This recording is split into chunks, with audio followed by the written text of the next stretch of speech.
नमस्कार, आप सभी का स्वागत है हमारे चैनल में। तो दोस्तों जुड़ चुका हूं मैं यहां पर आप सभी के लिए जेटेट परीक्षा 2024-25 की तैयारी को लेकर के। तो जो भी शिक्षक बंधु जेटेट परीक्षा की तैयारी कर रहे हैं तो उनके लिए देखिए सबसे बड़ी महत्वपूर्ण बात क्या होगी कि देखिए पढ़ने के लिए सबसे पहले आपको सोचना पड़ता है कि किस पुस्तक को पढ़ें, कहाँ से नोट्स लें और क्या पढ़ें कि कम समय में अच्छा तैयारी करके यहाँ पर रिजल्ट ला सके, क्योंकि जेटेट परीक्षा बार बार आयोजित नहीं होती है और एक बार समय जाने के बाद दोबारा आपको नहीं मिलता है। तो इस कड़ी में हम आपके लिए बता देते हैं जेटेट परीक्षा के लिए अभी जो जैक एग्ज़ाम लेगी, ठीक है। और अभी देखिए जितना भी जैक एग्ज़ाम ले रही है, आप सभी ने प्रश्न पत्र को देखा भी होगा, नहीं भी देखा होगा तो आपको मिल जाएगा, देख लीजिएगा। जेसीईआरटी किताब जो जैक सरकारी विद्यालयों में फ्री में पढ़ने के लिए देती है, वहाँ से भर भर के प्रश्न लेकर के आती है और यहाँ पर विद्यार्थी जो होते हैं बहुत ऊंचे स्तर की पढ़ाई की तैयारी करते रह जाते हैं और वो सभी यहाँ पर फ्लॉप करते हैं। और जो यहाँ पर जेसीईआरटी जैक की किताब का हूबहू प्रश्न पढ़ के चले जा रहे हैं, उनका यहाँ पर रिजल्ट बहुत ही अच्छा हो रहा है, जिसका प्रमाण भी हमने यहाँ पर अभी जो परीक्षा हुआ उसका सभी को हमने यहाँ पर जो नोट्स मिला हुआ था, नोट्स दिए थे, उसको हमने अंडरलाइन करके भी भेज दिया था। लगभग देखिए आपको यहाँ पर 80% 85% प्रश्न जो है आपके जेसीईआरटी जैक की किताब से हूबहू सिंपल प्रश्न भिड़े हुए थे। तो आपका जेटेट में भी आएगा, लेकिन अब आपकी बारी है कि आप क्या डिसाइड करते हैं, ठीक है। यदि आप कहीं से गाइड लेके पढ़ रहे हैं तो गाइड तो देखिए बहुत ही आपको कमज़ोर बना देगा, ठीक है। बहुत ज़्यादा पढ़िएगा बहुत कम आएगा। आप जेसीईआरटी किताब का अगर आपके पास समय है तो नोट्स बनाइएगा, और यदि नोट्स नहीं बना पाते हैं तो देखिए हम आपके लिए इसी कड़ी पर काम करते हैं। हम आपको सारे नोट्स, पीडीएफ और वीडियो यहाँ पर जेसीईआरटी जैक के किताब का हर चैप्टर क्लास 6 से लेकर के 11 तक, अभी 10 तक तो देखिए कंप्लीट है, 11 का बन रहा है, 10 तक से ही आपका ऐसे जेटेट परीक्षा में रहेगा। तो 10 तक का 100% कंप्लीट नोट्स हर चैप्टर से मिलेगा। और अभी हर जिस चैप्टर से आएगा अगर एग्जाम में प्रश्न, तो उस चैप्टर से वहाँ से प्रश्न आपके एग्जाम में रहेगा ही रहेगा। तो ये हैंड रिटेन नोट्स है, आपको अब पूरा अंदर से निचोड़ करके बनाया गया है। इसकी प्रामाणिकता भी हो गई है अभी परीक्षा में बहुत हद तक, यानी 85-90% प्रश्न उसी नोट से भिड़े भी थे। तो आप सभी देख भी लिए होंगे। जो शिक्षक अभी तक नहीं जुड़े हैं आप जुड़ जाइएगा, हैंड रिटेन नोट्स लेकर के जरूर पढ़ लीजिएगा। अभी आपको सिर्फ यदि 1 से 5 शिक्षक की तैयारी कर रहे हैं तो 500 रुपये में आपको यह मिलेगा, और 6 से 8 शिक्षक की तैयारी कर रहे हैं तो यह आपको 500 रुपये मिलेंगे। और दोनों शिक्षक अगर एक साथ जुड़ देंगे तो उनको सिर्फ 700 रुपये में यहाँ से हम प्रोवाइड करते हैं ये सारे नोट्स, और उसके साथ साथ फ्री क्लासेज भी रहती है, ठीक है। तो क्लासेज भी आपको है, नोट्स भी आपको है, उसमें बात करने की सुविधा भी है, जिससे आप 100% यहाँ से स्कोर करेंगे। चलिए चलते हैं आगे महत्वपूर्ण। आपको सुबह में यहाँ पर एसएसटी जीएस का प्रैक्टिस सेट 5:30 बजे 5:30 में चल रहा है आपका यहाँ पर एसएसटी जीएस का 1 से 5 शिक्षक के लिए और 6 से 8 दोनों शिक्षक के लिए। उसी तरह से यहाँ पर शाम को आपको 6:30 बजे, शाम को 6:30 बजे आपको यहाँ पर साइंस जीएस का प्रैक्टिस सेट भी चल रहा है, ठीक है। तो साइंस जीएस का प्रैक्टिस सेट 2 आपका यहाँ पर आज हम करवा रहे हैं। तो आप सभी देखते रहिएगा, जुड़े रहिएगा, बने रहिएगा। यदि आपको यहाँ पर जेटेट पास करना है तो जेसीईआरटी जैक का नोट्स का पूरा किताब आपको पढ़ना है, ठीक है। 6 to 10 तक कंप्लीट करना है, तभी आपका यहाँ पर जेटेट निकल पाएगा, नहीं तो जेटेट में आप फंस जाइएगा, ठीक है। तो आप किताब पढ़ लीजिएगा, नहीं तो यहाँ से नोट्स ले लीजिएगा। सिर्फ 500 रुपये में हम आपको प्रोवाइड कर रहे हैं, ठीक है। चलिए देखिएगा, यहाँ प्रश्न है, सूक्ष्मजीवों द्वारा एक संक्रमित व्यक्ति से दूसरे संक्रमित व्यक्ति में फैलने वाले रोग को क्या कहते हैं। सूक्ष्मजीवों द्वारा एक संक्रमित व्यक्ति से दूसरे संक्रमित व्यक्ति में फैलने वाले रोग को हम लोग क्या कहते हैं। संचरणीय रोग, विषाणु रोग, असाध्य रोग या कोई नहीं, ठीक है। तो देखिए एक व्यक्ति से दूसरे व्यक्ति में फैलने वाले रोग को हम लोग यहाँ पर क्या कह लेते हैं, तो उसको हम लोग कहते हैं देखिए संचरणीय रोग, यानी ट्रांसमिशन होना, एक दूसरे में ट्रांसफ़र होना, तो उसको संचरणीय रोग के नाम से जानते हैं, ठीक है। राइट आंसर इसका संचरणीय रोग हो जाएगा। अगला देखिएगा, यहाँ पर अगला प्रश्न है, इनमें कौन संचरणीय रोग है। प्रश्न आया हुआ है, जेएसएससी में भी आया हुआ है और ये जीटेट में भी पूछा हुआ प्रश्न है। इसमें कौन संचरणीय रोग है। क्षय रोग, हैजा, सर्दी जुकाम या सभी, ठीक है। टीबी भी एक व्यक्ति से दूसरे व्यक्ति में छींकने खांसने से जाता है, हैजा भी होता है और सर्दी जुकाम भी, ये सभी क्या है, संचरणीय रोग है, ट्रांसफेशनल रोग हैं, ठीक है। ट्रांसफर डिजीज है यहाँ पर ना, और यहाँ पर छुआछूत वाले जो कहते हैं संचरणीय रोग हैं। अब देखिए यहाँ पर टीबी किस जीवाणु से होता है। टीबी किस जीवाणु से होता है, देखिए अभी आया था ना, अभी आपका एग्जाम हुआ जो जैक लिया, मलेरिया आया था, मलेरिया आया था ना। उसी तरह से मलेरिया वो देखिएगा, फिर आता है पोलियो, पोलियो भी आता है। टीबी भी कभी कभी आता है। तो देखिए प्रश्न यहीं से घूम फिर के जेसीईआरटी किताब से कभी ये दिया तब वो दिया तब वो करते रहता है। तो आपको यहाँ पर जेसीईआरटी किताब को अच्छा से देख लेना है। माइक्रोबैक्टीरियम ट्यूबरक्यूलोसिस, ए और बी दोनों या सभी, ठीक है। तो टीबी किस जीवाणु से होता है? तो माइक्रोबैक्टीरियम से भी होता है, ट्यूबरक्यूलोसिस से भी होता है, ए और बी दोनों। राइट आंसर इसका सी होगा। ये टीबी आया हुआ प्रश्न है बिहार टेट में और हरियाणा टेट में, दोनों में ये पूछा हुआ है, ठीक है। इसलिए आप सभी देख करके ही इसको जाइएगा, इस चैप्टर को देख लीजिएगा।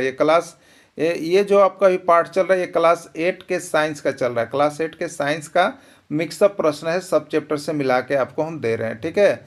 तो ये आपको 1 से 5 शिक्षक को भी काम करेगा क्योंकि उनका जीएस है, और ये 6 से 8 शिक्षक को भी काम करेगा, उनको विज्ञान और गणित है, ठीक है। यही 2 शिक्षक इसमें काम करेंगे। अब देखिएगा टीबी से शरीर का कौन सा अंग प्रभावित होता है? हृदय, फेफड़ा, किडनी या पैर, ठीक है। तो टीबी से शरीर का कौन सा अंग? तो फेफड़ा प्रभावित होता है। फेफड़ा जो है यहाँ पर खराब हो जाता है।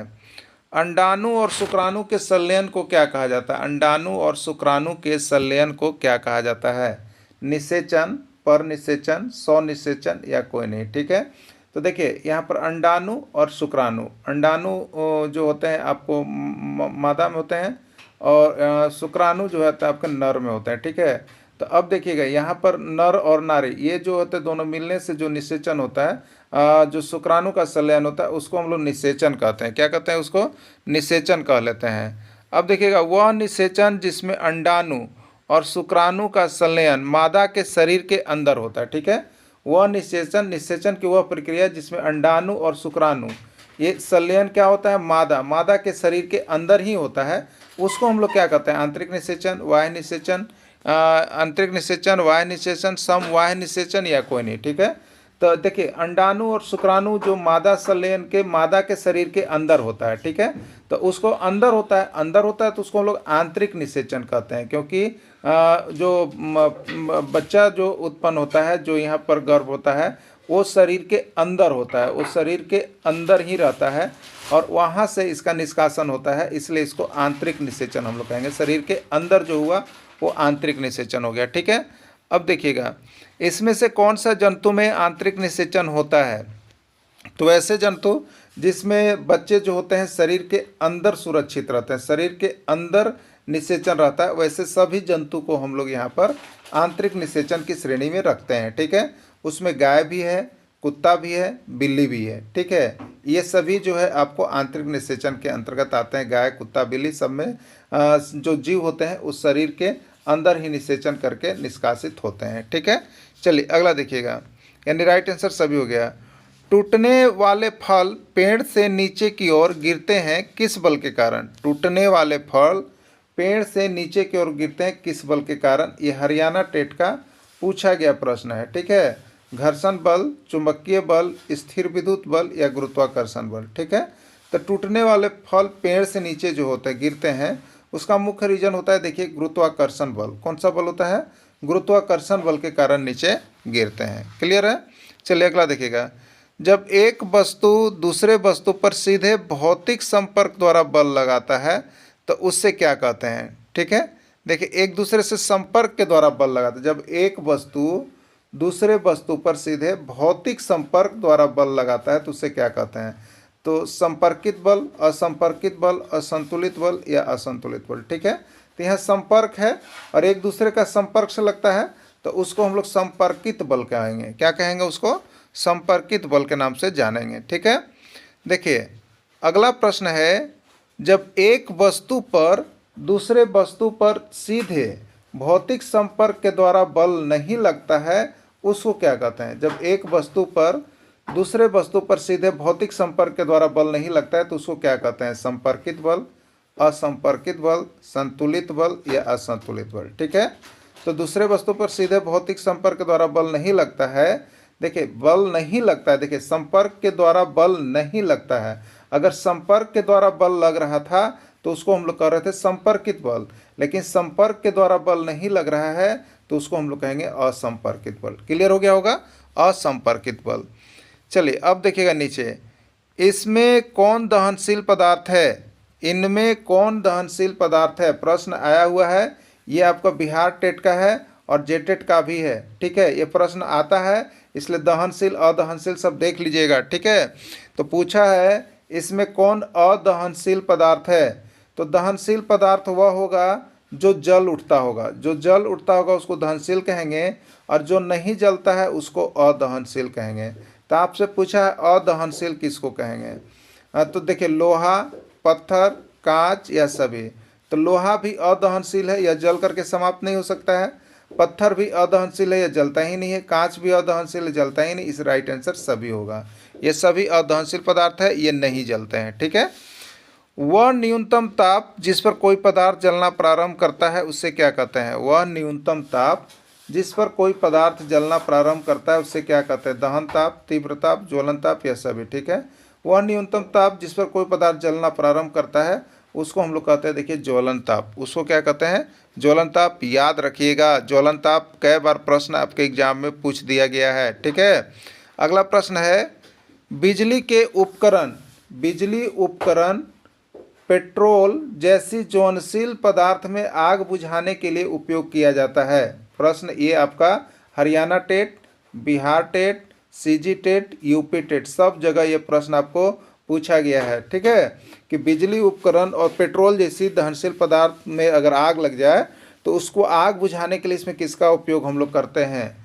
कार्बन का, ऑक्सीजन का, कार्बन डाइऑक्साइड का या कोई नहीं। ठीक है, तो देखिए इन सभी में आग बुझाने के लिए जो उपयोग किया जाता है वो आपको carbon dioxide gas, CO2 gas का उपयोग किया जाता है। याद रखिएगा, बहुत ही MBBI प्रश्न है आपके लिए। ठीक है, अगला है, सोडा अम्ल को क्या कहते हैं। सोडा अम्ल को क्या कहते हैं, दहनशील कहते हैं, अदहनशील कहते हैं, अग्निशामक कहते हैं या कोई नहीं। ठीक है, तो सोडा अम्ल को अग्निशामक भी कहा जाता है, क्योंकि यह आग बुझाने में, जैसे घरों में आग लग जाए तो उसमें आग बुझाने के लिए काम करता है, अग्निशमन यंत्र में काम करता है, अग्निशमन यंत्र में काम करता है, आग बुझाने फायर ब्रिगेड में काम करता है यह, इसलिए इसको अग्निशामक भी कहते हैं। अग्निशामक का अर्थ वही है यहाँ पे। ठीक है, तो सोडा अम्ल को हम लोग क्या कहते हैं, अग्निशामक भी कहते हैं, क्योंकि अग्निशामक यंत्र में जो घरों में आग कहीं लग जाता है तो आग बुझाने में इसका उपयोग होता है, इसलिए अग्निशामक कहा जाता है। क्लियर हो गया होगा, यानी सोडा अम्ल को हम लोग अग्निशामक कहते हैं।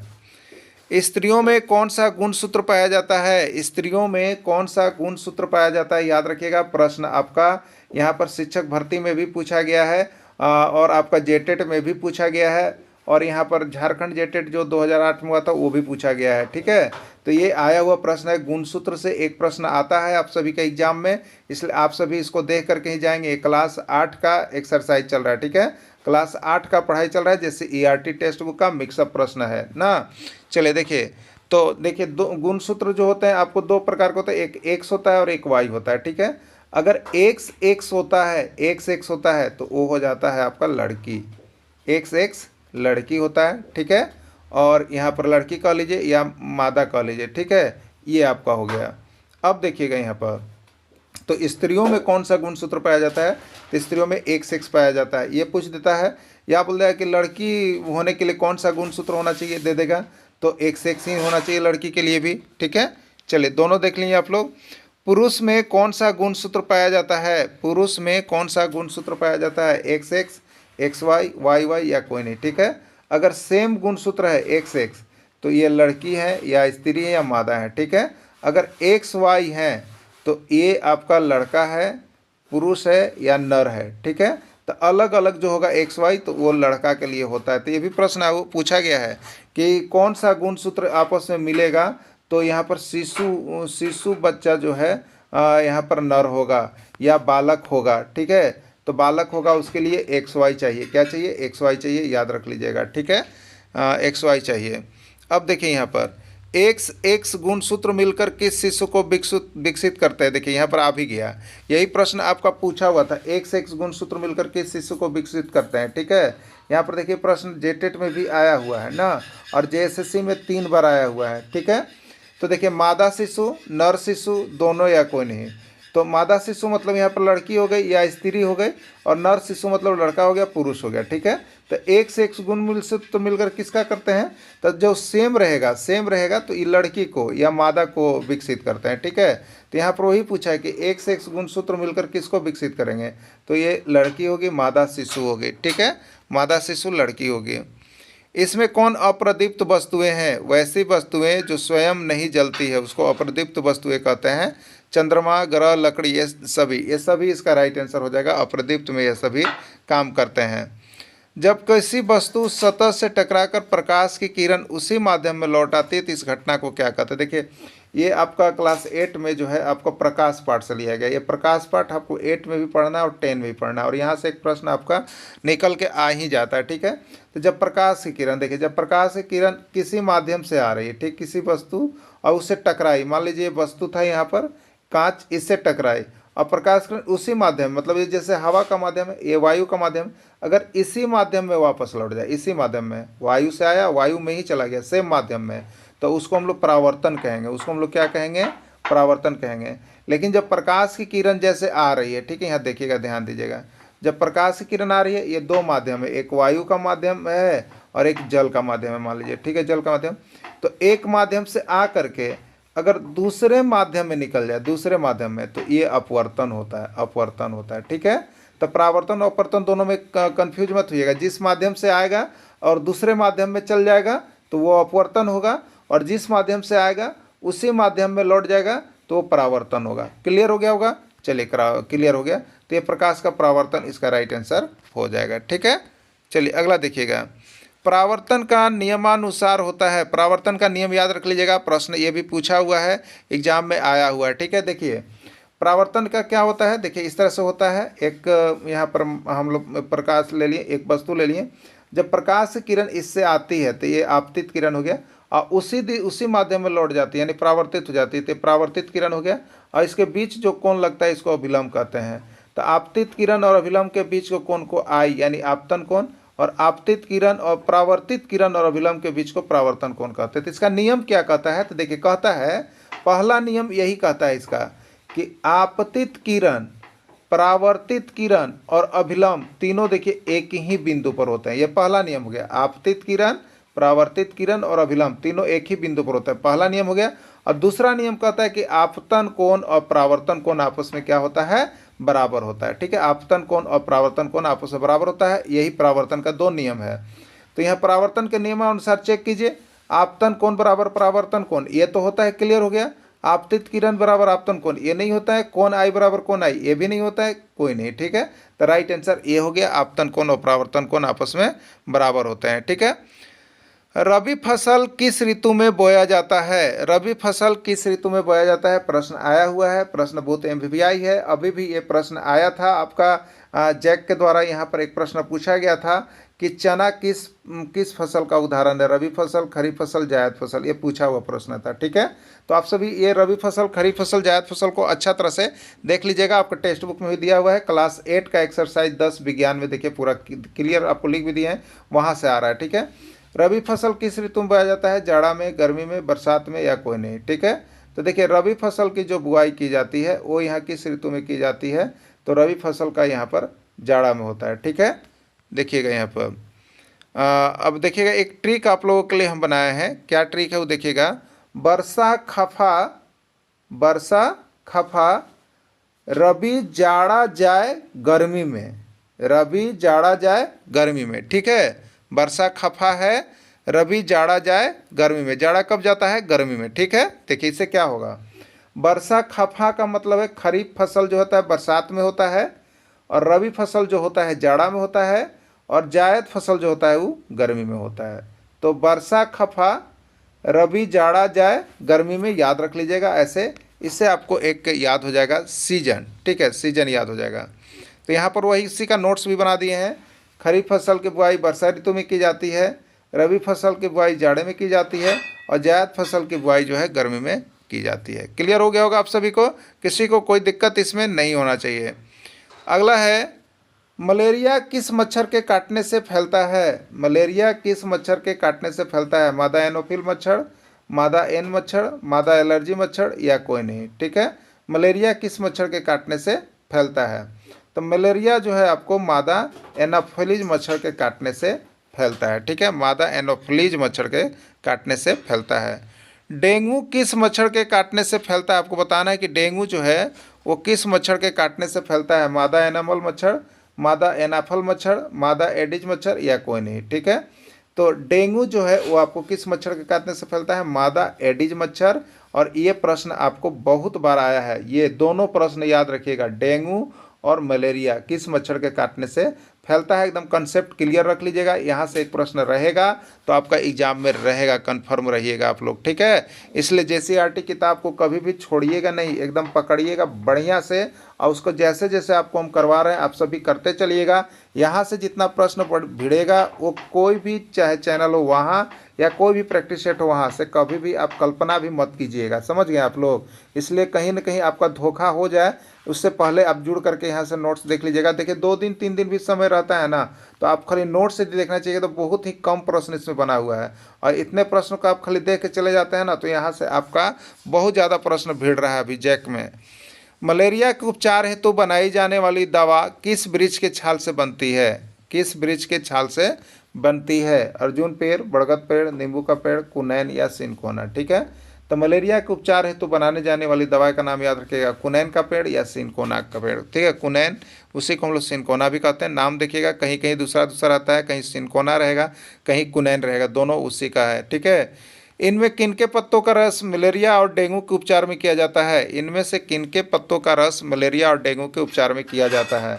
अर्जुन पेड़, बरगद का पत्ता, गिलोय का पत्ता, किसका, ठीक है। तो देखिए कभी कभी गिलोय का पत्ता का भी होता है, नीम का पत्ता का भी होता है, तुलसी का पत्ता का भी होता है, सिनकोना के पेड़ का छाल का भी होता है, ठीक है। अब आपको यहाँ पर ऑप्शन देखना है कि ऑप्शन आपके पास क्या है। अर्जुन का पेड़ का नहीं होता है, बरगद के पेड़ का नहीं होता है, गिलोय का यहाँ पर आंसर चलता है। गिलोय का पत्ता चलेगा, नींबू का पत्ता चलेगा, सिनकोना का पत्ता चलेगा, ठीक है। तो यहाँ पर राइट आंसर जो हो जाएगा अभी गिलोय का पत्ता। लेकिन एक चीज़ आप याद रखिएगा आप लोग, अगर सिनकोना दे दिया कहीं भी और बाकी कोई ऑप्शन दिया है तो आप सबसे पहले सिनकोना को मारिएगा। सिनकोना नहीं दिया है, कुनैन दिया है, तो आप सबसे पहले कुनैन को मारिएगा, उसके बाद किसी का ऑप्शन दीजिएगा। अगर नहीं दिया हुआ है तो यहाँ पर गिलोय का पत्ता भी चलेगा, नींबू का पत्ता भी चलेगा, तुलसी का पत्ता भी चलेगा, बात समझ गए। लेकिन पहला प्रायोरिटी सिनकोना अगर दिया है तो उसको आपको मारना है। वह निषेचन जिसमें अंडाणु और शुक्राणु का संलयन जंतुओं के शरीर के बाहर होता है। वह निषेचन जिसमें अंडाणु और शुक्राणु का संलयन जंतुओं के शरीर के बाहर जल में होता है। अगर जंतुओं के शरीर के अंदर होता है तो उसको हम लोग कहते हैं, अंदर हुआ तो आंतरिक बात हो गया, इसलिए आंतरिक निषेचन।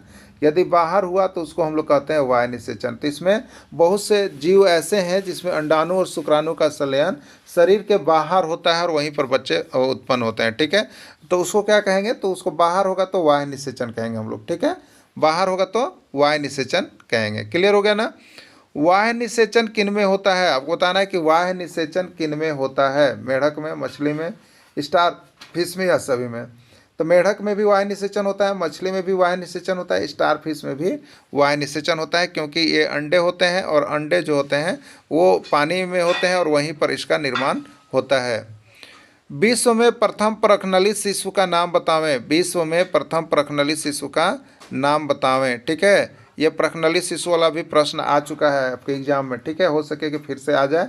Louis Brown, Louis Crown, Louis पेनाइल या कोई नहीं, ठीक है।